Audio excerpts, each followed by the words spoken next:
ஒரு ஏழை நண்பன், ஒரு அரசன் நண்பன். ஆனா அவர்களின் நட்பு உலகத்தையே கற்றுக் கொடுக்குது. இது சாதாரண நட்பு இல்லை, உண்மையான நட்பு. சிறுவயதில் கிருஷ்ணரும் சுதாமாவும் ஒரே ஆசிரமத்தில் படித்தார்கள். சேர்ந்து சாப்பிட்டார்கள், சேர்ந்து விளையாடினார்கள். அவர்கள் பிரியாத நண்பர்கள். காலம் சென்றது, வாழ்க்கை மாறிவிட்டது. கிருஷ்ணர் ஆனார் ராஜா, சுதாமா ஆனார் ஏழை. சுதாமாவுக்கு சாப்பிடக்கூட இல்லை. குடும்பம் கஷ்டப்பட்டார்கள். அவரின் மனைவி சொன்னார், நீங்கள் உங்கள் நண்பர் கிருஷ்ணரை பார்க்க போங்க.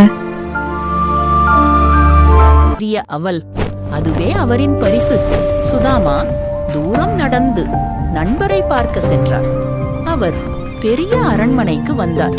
அடுத்த நொடி என்ன நடக்கும்? அந்த நேரத்தில் கிருஷ்ணர் ஓடி வந்து சுதாமாவை கட்டி அணைத்தார்.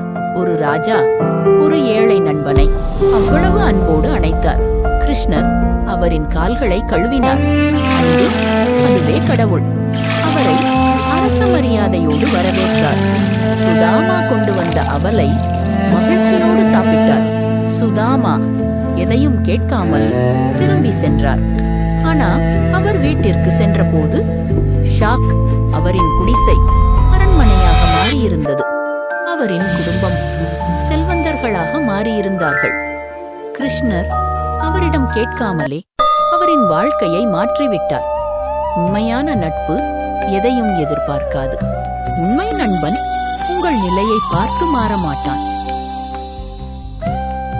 உங்களிடம் இப்படிப்பட்ட நண்பர் இருக்கிறாரா? கமெண்ட்ல சொல்லுங்க. லைக் பண்ணுங்க, சப்ஸ்கிரைப் பண்ணுங்க. அடுத்த வீடியோல சந்திப்போம்.